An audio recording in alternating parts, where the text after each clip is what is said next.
Well, hold on. What about some fun commentary at the very beginning?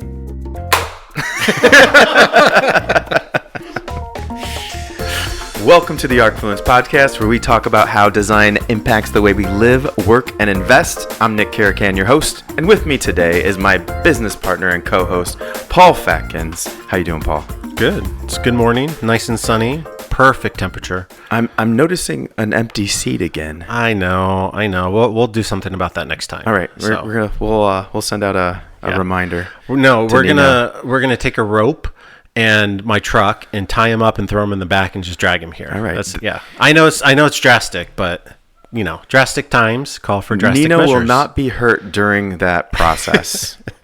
It'll be a friendly kidnapping. Well, today is episode 19. We're starting to get up there. We're knocking these out.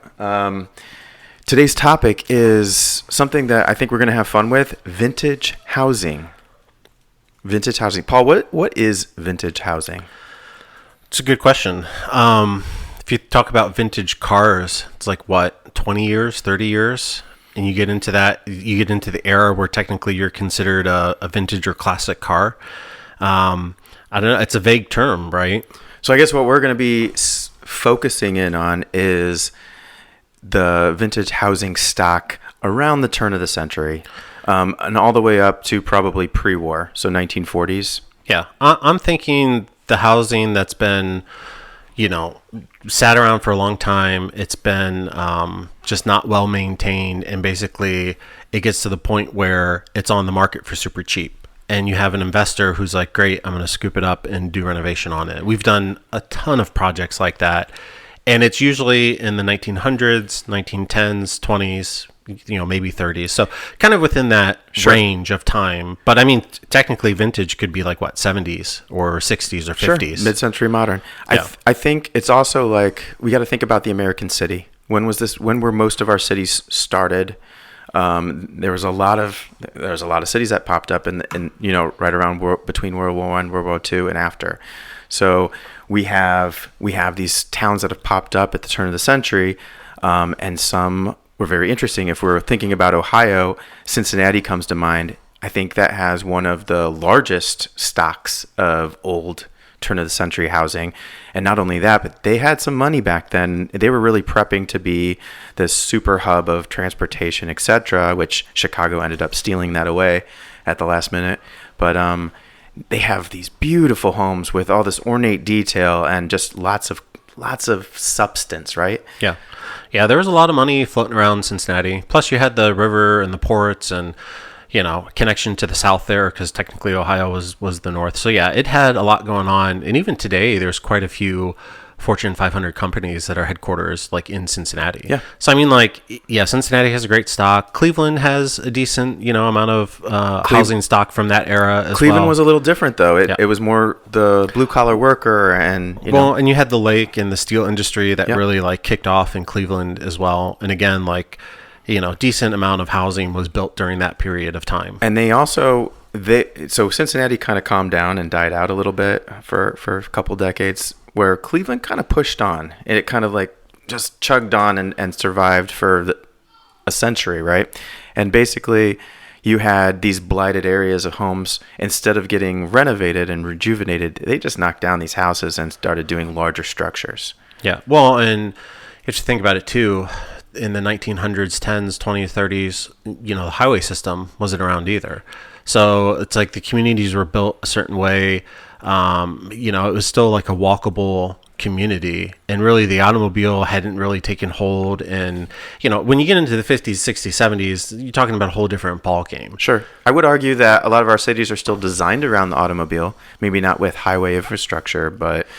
Yeah, well, I was thinking just the highways, when they came in, they demolished chunks of the city, right? And then they divided neighborhoods and then you had all of a sudden pockets created in places. Eminent domain, they're taking half of people's properties or buying them out and be doing these roadways, Yeah.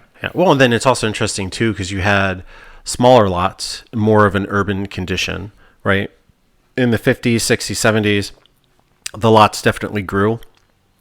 And it was like your single family home with the driveway and 2-car garage and the American dream. Yeah, now I feel like it's come back to where it's a very small lot. But I think the reason why is more for the economics. They make it as small as possible. Well, I mean, if you're in Columbus, and probably that's what we're going to focus on because that's where we did the bulk of our work. You have a lot of different types of housing. But the vintage stock is predominantly located downtown in some specific neighborhoods. And there's a lot of opportunity. A lot of investors buy these houses. They're not necessarily first-time home buyers who are looking to move into this place and get comfortable.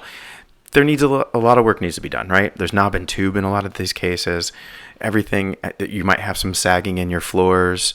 The design of them in general is also much different. The way we designed houses in the early 1900s, I mean, we focused on a lot of different things.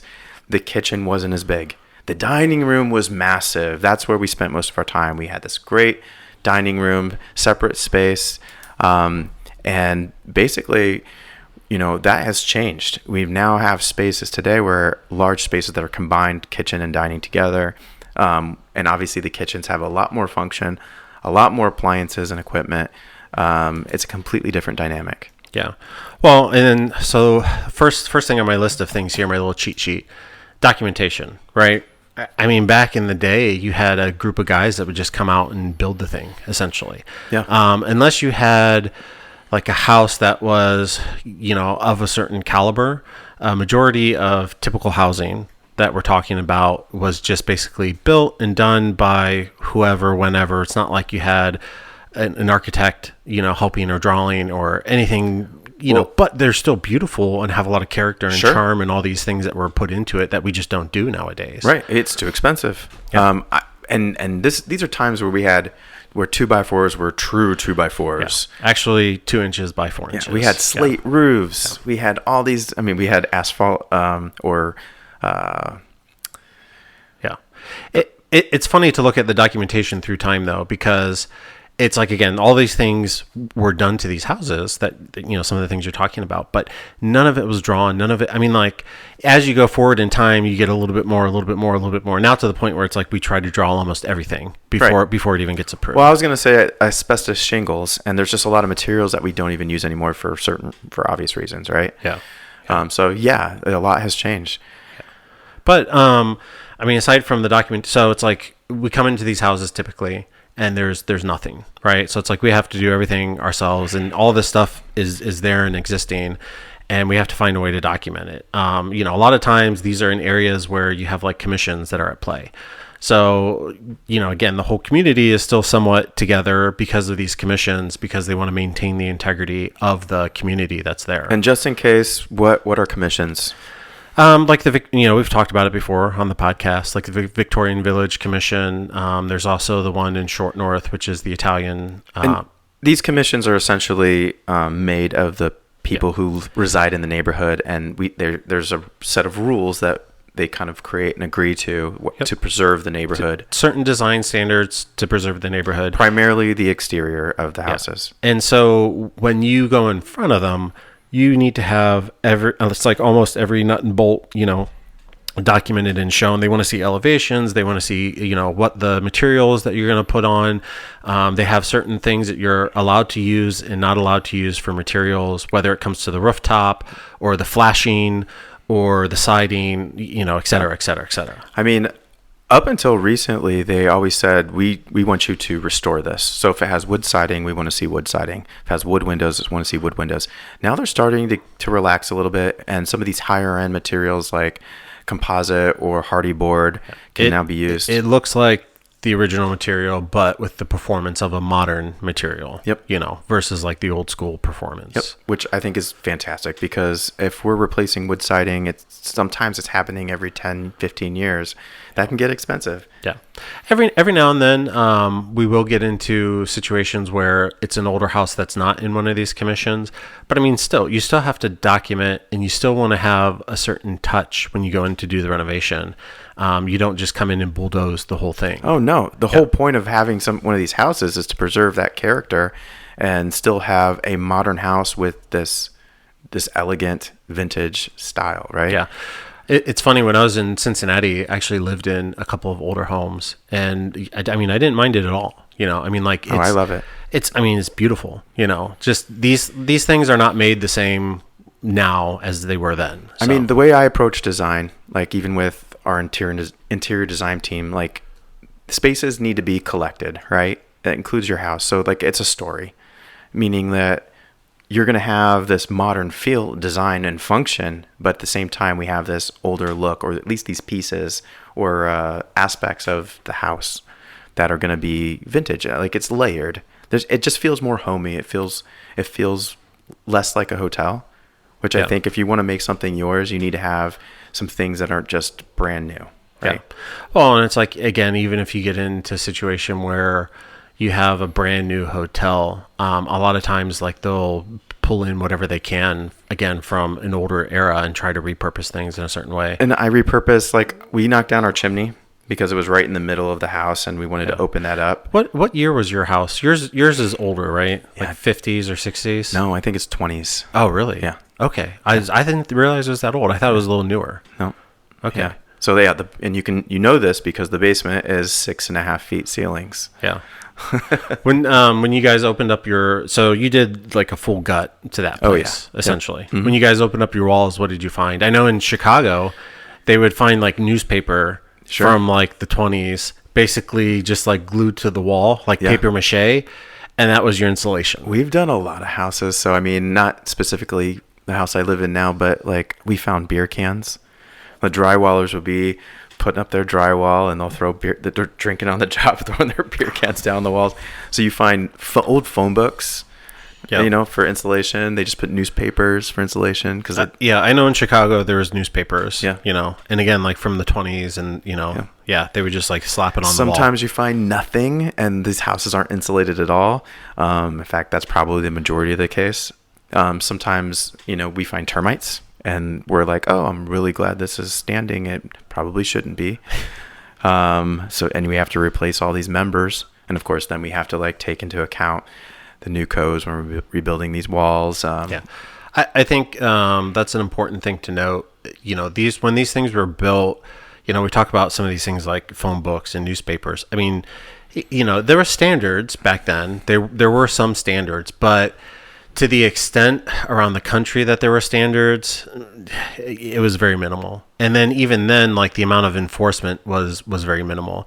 I mean, there's a reason why, prohibition and these mobsters were able to take hold and go crazy. It's like everyone did whatever back then, and it was like a free for all. So, I mean, when you get into one of these houses, as you might pick it up for next to nothing, because again, nobody's been really living there or maintaining it, and it's just fallen by the side. Or maybe somebody has been living there and not maintaining it. Yeah, because it takes, a little bit of money basically. They might be on a fixed income or whatever, yeah. And it takes a little bit of time and effort to really restore or at least repurpose or reuse or whatever. Or even put in these modern insulation values and other things that you should take into consideration when you're doing the renovation. Unfortunately, in most cases, we are like, I love to try to save the 12-inch baseboards or the pocket doors that are in these 14-inch thick walls.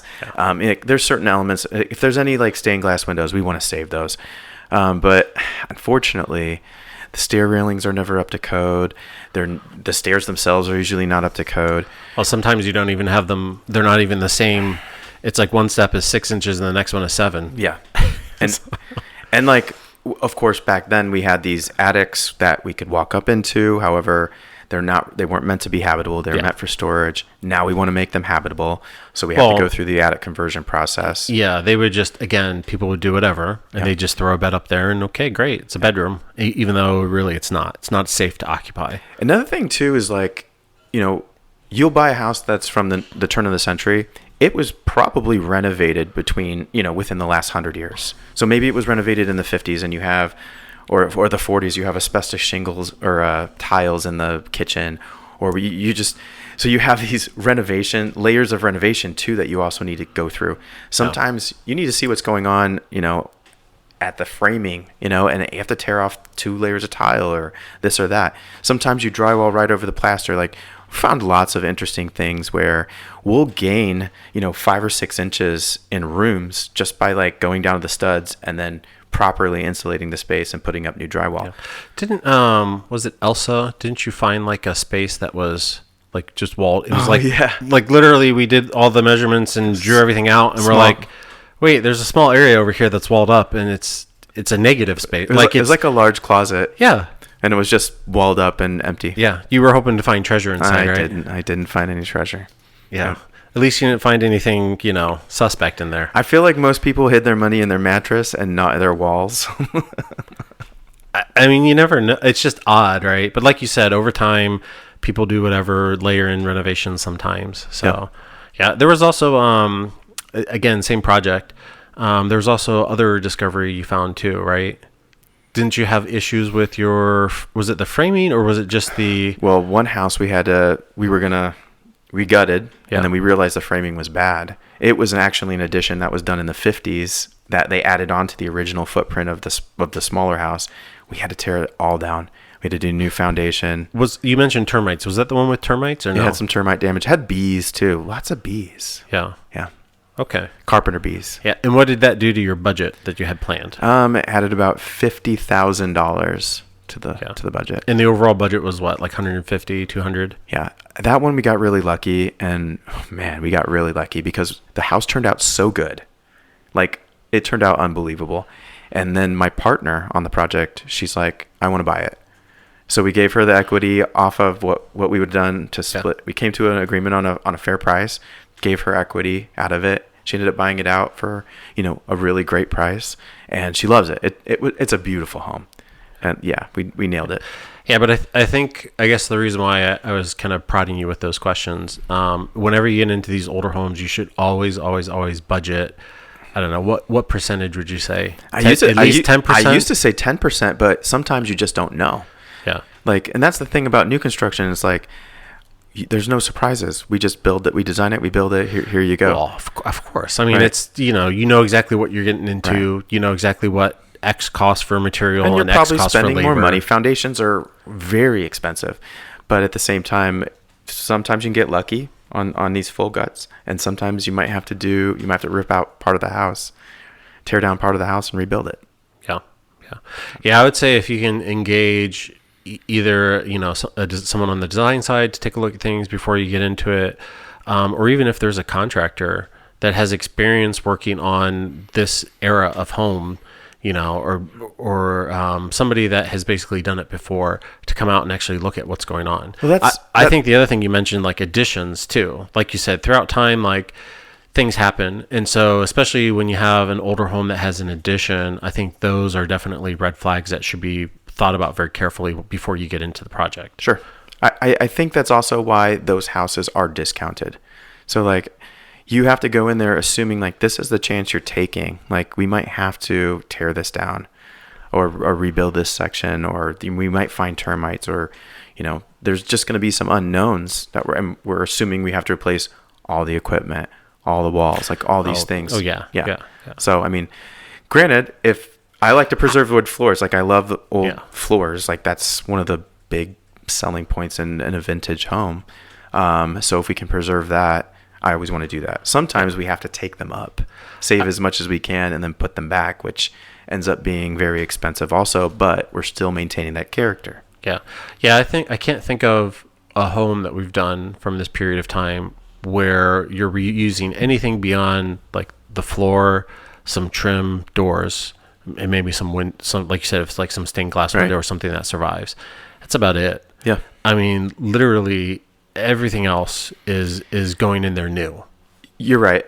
But we are preserving the appearance of the exterior and the design of that era as well. So if we're replacing, with like or new materials that are going to performance materials that are going to look like those old materials, it's still getting that vintage look, which you're not going to necessarily find in a new development, out here where you live. Well, I mean, again, depending on the gosh, I'm losing my words here. Depending on the character, state, well, like how well the building has held up, you might be able to reuse siding and other things to where you're like scraping off and repainting and whatever. But you might not be putting material in like for like. And that's why like old brick homes are exciting and fun to work with, because you get to maintain that old brick. Yeah. Maybe you're tuck pointing or something like that. Yeah. But for the most part, the integrity has been, holding up over time. Yeah. A lot more than wood. Wood can definitely have a lot more issues with like shake or wood siding or whatever. So I want to talk about some of the other challenges we run into when we're redesigning some of these older homes. Obviously, if the houses are a little smaller, typically. And there's some big Victorians that we get every now and then, but they're pretty rare. I would say they're rare, and they're very expensive. I think if your typical single family home is close to like 2,000 plus square feet, right? These are probably like 1,800. Well, I was going to say 16, 14. Yeah, I guess mine was 16, but then we did the addition. Yeah, somewhere in that range. Yeah, maybe it's 15, maybe it's 17, right? But I mean, like, it's not over 2,000. It's definitely a few hundred under 2,000 for sure. Yeah. So I mean, upstairs we didn't have primary suites. Yeah. We even just did one just recently that was over off of Whittier.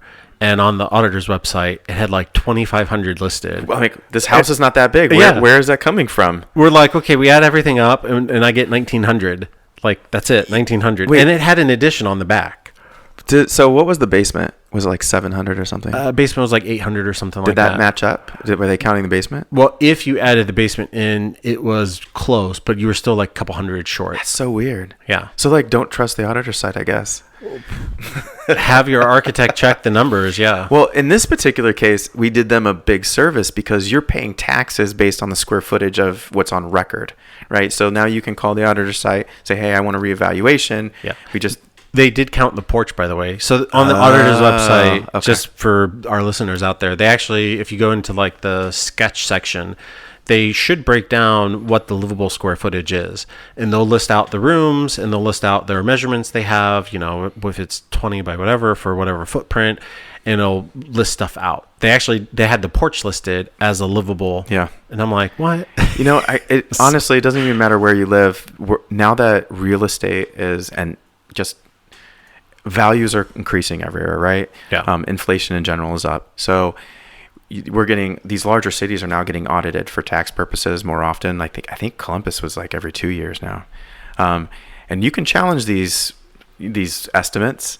But if you've redone the house and it's remodeled new, I'm just keeping my mouth shut because they're probably undervaluing the property, which is good because you want to pay less taxes.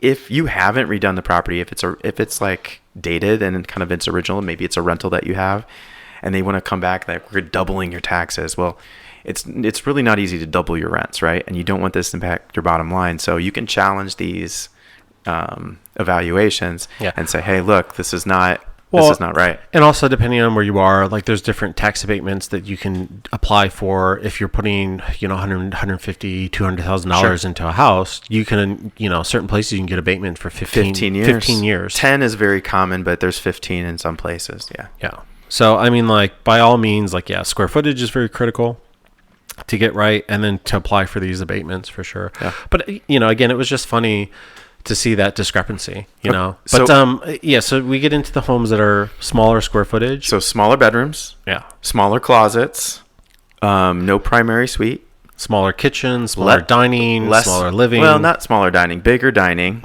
Well, smaller kitchens, smaller living room, less bathrooms. Porches are pretty common. There's some outside character. There's areas outside to hang out, covered areas. Usually only front, though, nothing in the back of the property. Some back porches, too. Front more than so than or back. Or stoops. I guess we can call them stoops. They're smaller. Yeah.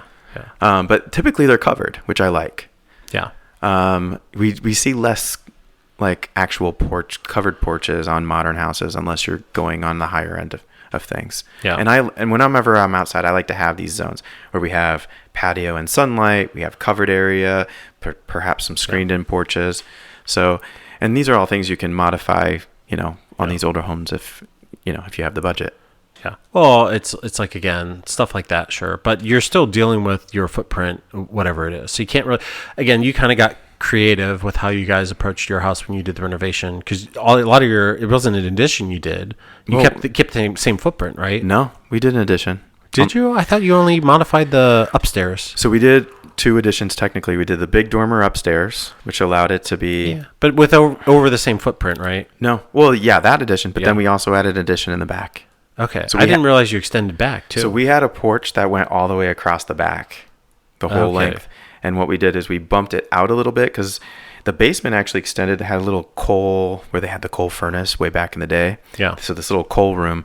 So we extended the footprint of the house over that. This way I didn't have to dig a new foundation or anything like that. And then we just did kind of a covered area porch on half of the house.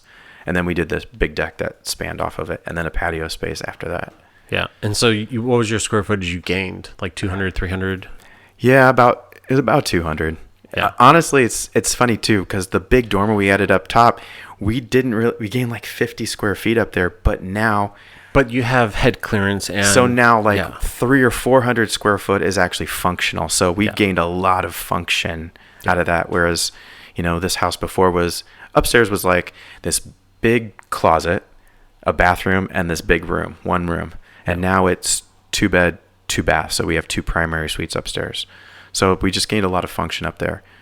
So we didn't add a whole lot of square footage, believe it or not. But then the back extension, we had about 150 or so. Well, I mean, but anytime you're dealing with attic stuff, there's head clearance always that you always have to take into account. Even if it's as simple as where you come up in the stairway, if you just modify and add a dormer there, right? Right. Again, like a lot of times we'll go into these existing houses and you're like trying to squeeze up into the attic, like literally hunched over. It's like a 4-foot head clearance. So that's why we do our dormers. We do our dormers for a number of reasons. On the attic conversion checklist, we have to have at least 50% of the space over 7 feet.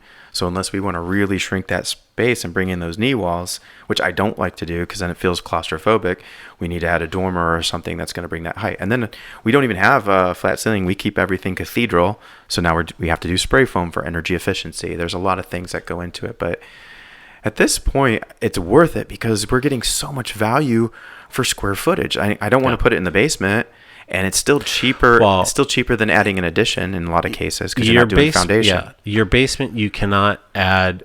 Well, you can, but the level of difficulty compared to the attic space, you cannot add head space the same way. Yeah. So whatever head clearance by adding a dormer, or like you said, the functionality of majority of your space, a few hundred square feet, is because you have that larger head clearance there. In your basement, you could do it too. You'd have to underpin and dig down, and it's a nightmare. No, it's not easy. It'd be a fortune. And it'd be 4 or 5 times more the cost of, you basically took your whole roof off almost. And it's like the cost was 4 times less than trying to go down in the basement. And the value of the square footage above ground is still going to be more than the value of square footage in your basement. Unless you have like some 10-foot ceilings and it's like this old speakeasy in downtown and you could that would be cool. Then I'd spend the money. Let's go. Yeah. make a wine cave situation. Oh, that'd be awesome. Yeah.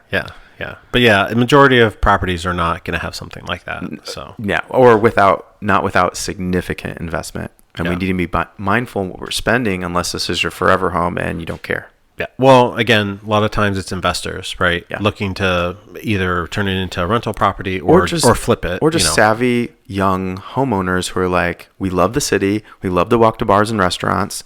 We love to have neighbors, and we get the value here. And by surviving this renovation, if they can make it through it, they're adding significant equity to their house without having to pay for it. Well, and then they also have their tax abatement for however long, So yeah, I mean, like, and usually taxes are going to be a little bit less, right? Yeah. So if you're a young couple and maybe your kids aren't in school yet, or maybe you're not having kids, or whatever the case may be, you don't necessarily need to be in an expensive school district. So there's these zones in Columbus that have some beautiful housing, like German Village, where you might be Columbus schools, but these houses are amazing. Yeah, even spaces adjacent to German Village, like Schumacher places. Marion. Marion is not bad either. Yeah. So, so what are some of the other typical square footage changes? I think the thing we always do, dining and kitchen, right? Swap those. Yeah. Bigger kitchen. I think that's a given. Or we don't even swap them. We basically just open it up now just to... Depending on the clients, it's how their family is, how they function, and what they need in the space. It gets flipped, or like you said, we open it up, and then the kitchen bleeds a lot more into the dining, into where the dining is much more, compact, basically. And honestly, that's what we did in my house. Like, we took that kitchen space and we made it a downstairs primary suite. and we use it as an office, but it's a primary suite. And then we took the kitchen, made that bigger, and then worked in a dining nook. But it's just me and my wife, so it works perfect for us. Yeah. Yeah, it's not, I mean, like, it's a very efficient use of space. It's very compact, but it's not claustrophobic, you know? So I think, again, you were very thoughtful and careful about the design choices that you made there, and it functions 100 times better than it did before. I remember when you first bought the place, and I came over for a job interview and crashed at your place the night before, and it was like, my word, Nick, like you got yourself into something. Got a lot of work ahead of us. Yeah. It was a $250,000 renovation, but I loved it. Do you have a picture, by the way, of the original? Do you have like a perspective? What I'm saying is, like, same point in the house. You took a picture here before you did anything, and then you have the finished image from the same vantage point. Yeah, do you have something like that? Yeah, we'll do like a kitchen shot. I mean, we did open it up some, but we'll do a now and before. That's what I want to. Yeah, so I say, Danny, if we can post that on a link here. If Nick can find a photo, exact same point, vantage point. Here's the before we touched anything, and here's the finished space. I mean, like, it's mind blowing. You know the difference. Yeah. So, what else with these houses? Repurposing. So that's on my list here. We touched on it before a little bit, but I think some of the things that you repurposed, you did in a very clever way to keep some of that character. And it wasn't even necessarily like from the house, but it's from that period. Some things were. So we had this big chimney. Obviously, the old school furnace was vented out of the chimney, and we had to take it down because it was right in the middle of the space, and that allowed us now to move our stairs, open up the living room, and just have a little bit more function in terms of space planning. And we took that brick and we used it to do our front porch, because our front porch was just a wooden porch before. We tore that off, and we did we used the brick on the foundation wall. And so you actually demoed it, you know, and then you took those bricks and then built your porch up using those bricks. Yep, concrete, stamped concrete slab over the brick detail, and we enlarged the footprint just a smidge. Yeah, I know a lot of times when you get into a home that has a brick facade, you try not to touch the openings, because obviously it's like, again, how are you going to color match exactly? And the brick has been outside for 100 years. So we have a brick base, but we don't have a brick facade. Yeah, I'm talking about just brick in general. Sure. Yeah, if it's an all brick house, we want to try to not mess with the openings, because I mean, we can, if we're going to do it, if it's a big payout in terms of space planning, we'll do it, but if we can avoid it, we want to try to do that. Well, either that, or again, to your repurposing story that you just told there, if you can take the brick from somewhere else on the project and get rid of something with that brick, and then use it to infill or do whatever modification you need to do so that the brick can be similar and matching. Yeah. Because I will say, it's very difficult to infill brick and have it match without it. Again, you're going to be able to tell. Yeah, and I know painting brick is a little more popular these days. I like it in some cases, just depends. But I don't know. I prefer to paint first, and then if you have the budget, I would want to re-mortar everything as well. The only way I think I would paint brick is if there's no way to match it, and there's quite a bit of repair work that has to be done to where you have a lot of dissimilar brick.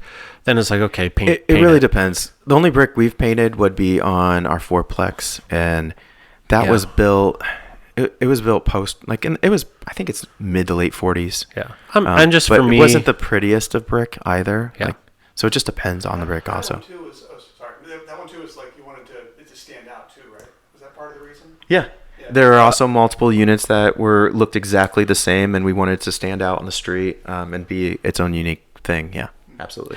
Oh, I see. So there's a lot of similar homes. 5 same ones right in a row. Right. And so then yours, because it was a white color compared to the other ones that were the natural brick. Now it's the most beautiful on the street. And it stands out. Yeah. And honestly, it's a nice street that has houses and multifamilies mixed in with it. So it's not just apartment complexes. I'm not completely against it. I don't know. Something about me, if it's a decent brick, like, I 100% just like it not painted. Sure. I agree. That's most of the cases for sure. Yeah. I also we had an old patio. We took all that brick and we built a big composite deck over that footprint, and we reuse that patio brick to do walkways around the garage, my backyard, stuff like that. Yeah. So you got quite a bit of use out of the brick that you basically took from your house. Sure. Yeah. And then we did, like, when we furnished the place, we also brought in those elements. So we got like these 18th century dressers that we then converted to vanities. Yeah, I think this is the favorite touch, because you actually basically put something that you would never think to purpose, and you basically, okay, great, we're going to take a dresser and turn it into a bathroom vanity. Yeah. And not everybody has the budget to do that. It turned out great. So it just depends on, like... But I mean, really, was it that expensive? I mean, yeah, it's maybe cost a little bit more. Maybe not. Yeah, because I don't know. I think our big double vanity piece, it was probably $5,000. No matter what, you have plumbing, right? Yeah. That you have to deal with. You bought your basin, which maybe is a little bit more unique, but then you just set that on top of the dresser. Even if you had the dresser, still probably twice as much, to be honest, because you can buy a nice vanity for a couple grand. Yeah. Okay.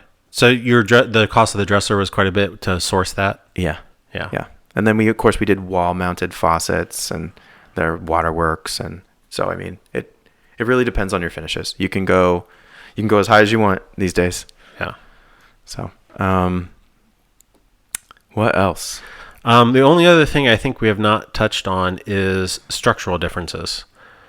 So they're typically better as long as they weren't neglected.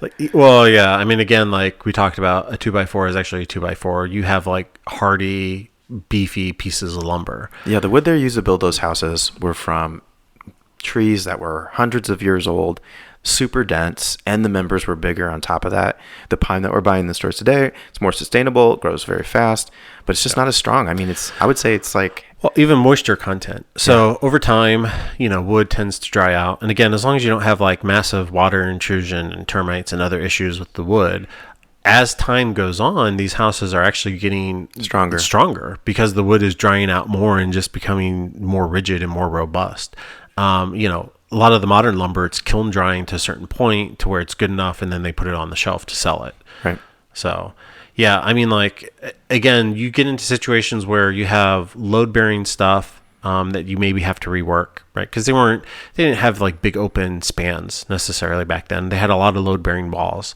So there's like some LVLs that you'll have to add into your project. Well, we even like braced an entire section of our upstairs with LVLs because we have heated floors and tile. We did this big bathroom suite. Well, in attic conversions particularly, yeah, like whatever is there is usually like a 2x6 or a 2x4. Right. And, if you want that to be habitable, then yeah, usually you have to either like reframe it all, or you brace everything with a member right next to the other member.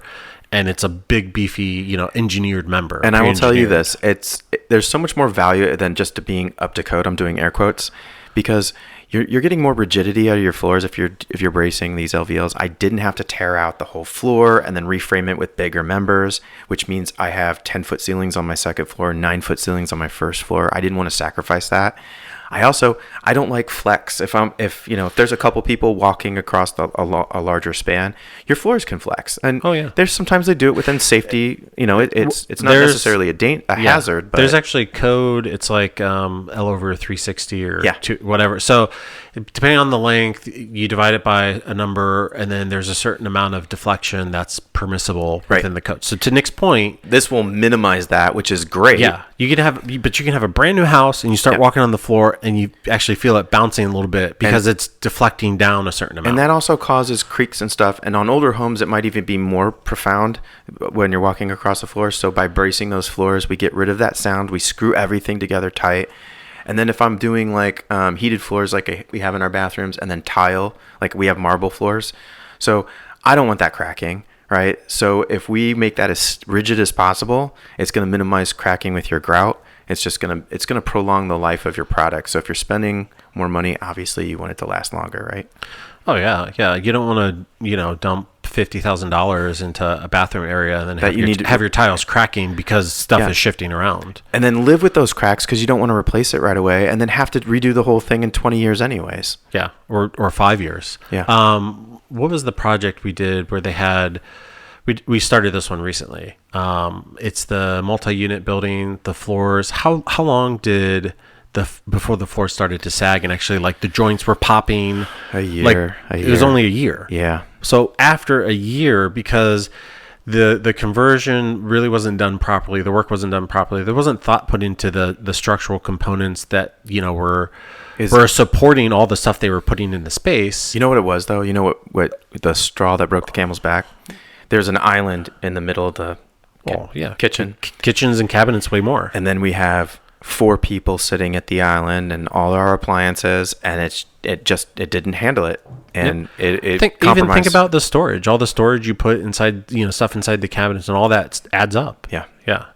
So that was the thing that really led to and it wasn't a full fail, but the floor sunk 2 to 3 inches. Yeah, maybe more. I think it may be like 4 inches. Yeah. Because you had boards that literally completely popped and disjointed to where they were basically separated. Yeah, the flooring separated. Yeah. Crazy.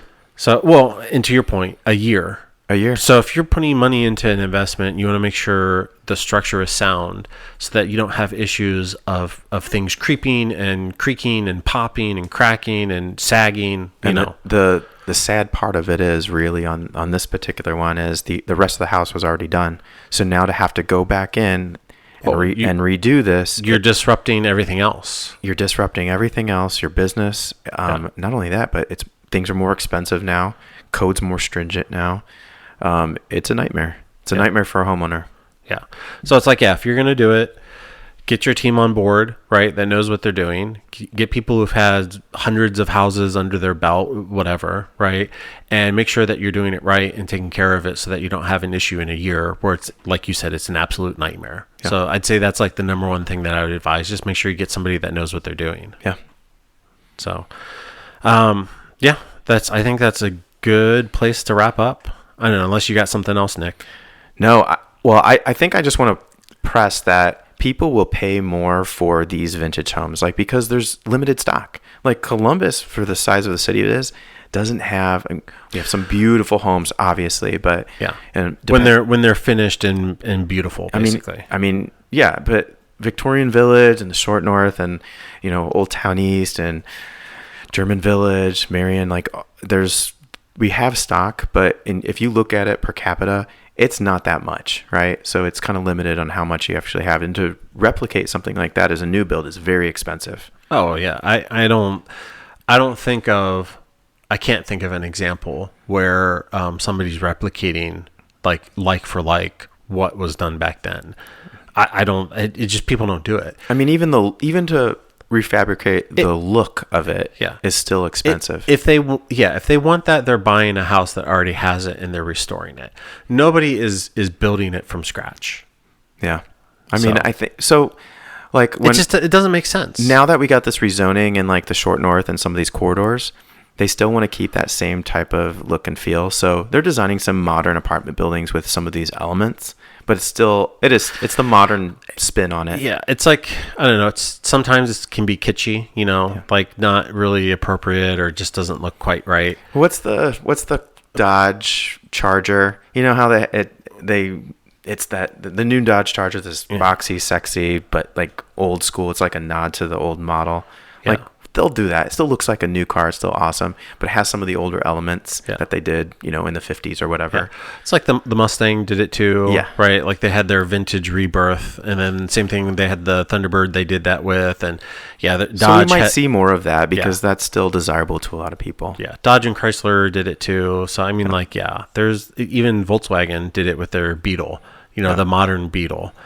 So I'm excited for this things are all changing on the commercial side, and we have to follow these new code standards, etc. I'm excited to start seeing changes in the residential world on how we build houses, putting this technology into it, and still getting some of these old looks or some of these architectural elements that bring us joy, right?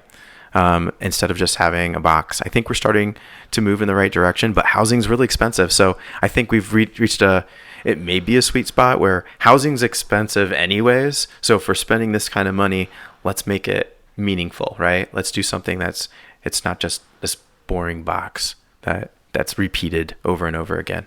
Yeah, well, I think that's part of the draw. Like you said, the people that are willing to pay a certain amount of money for these properties is because they have that, I don't know, like warmth of material and, character that's just within the building already. You don't get that in a new build development where your neighbor is 5 feet from you and your lot's so tiny that you throw a ball to your kid and it's like 3 houses down, because that's how close the houses are. Well, a lot of those lots were definitely small, but some were narrow and long. Yeah. So, Yeah, but that's the thing. Like, so then again, like you can play catch, but whatever, it's the long ways in the yard. Sure. So even if it's an older development like that, with an older house. Well, obviously we know that you chose the burbs because you were out here in this big, beautiful home. Danny also made the same decision. I'm probably not leaving the city. Yeah. I don't mind, like, again, like if I didn't have certain constraints, like I probably would be within like the downtown area as well. But again, like we didn't have the hassle of going through the renovation and all that stuff. It was a lot easier for us to have a turnkey, just move in and, of course, right, not deal with any of that. So, but I don't know. I think if it was just me, I'd probably be in a downtown area, something with again, like Cincinnati. When I was in those houses, loved living there. Yeah. So, just the character alone is worth it. So even if you have to put up with renovation work and whatever, so they're beautiful homes. I think no matter what route you go, you're going to be paying a price, right? So if you do a new build, you're going to be waiting a year plus for that project to be completed, and there's probably going to be delays with that, just like anything else. If you're renovating a space, you might have to move out of your house. You might have to find other means. So cost wise, it's like similar, right? It's just different things you're dealing with. Yeah, I mean, the only way it'd probably be a lot more is if you come into an unforeseen circumstance where all of a sudden you open something up and it's like, oh boy, now we got to deal with whatever. And I might be biased on this, but I prefer, if I'm going to spend about the same amount of money, you're still probably going to get more house if you're out in the burbs, just because of the cost of the land. It's going to be a little bit less. And probably, like, especially if you do a large builder, they're probably not going to use, like, they're going to build it to code in most cases, but it's not going to be like super high end finishes, stuff like that. So I think you got a little bit more control on these older houses. You can really make it your own. But at the same time, it's a ton of work regardless of what route you take. I think it's more work, honestly, if you do a rehab.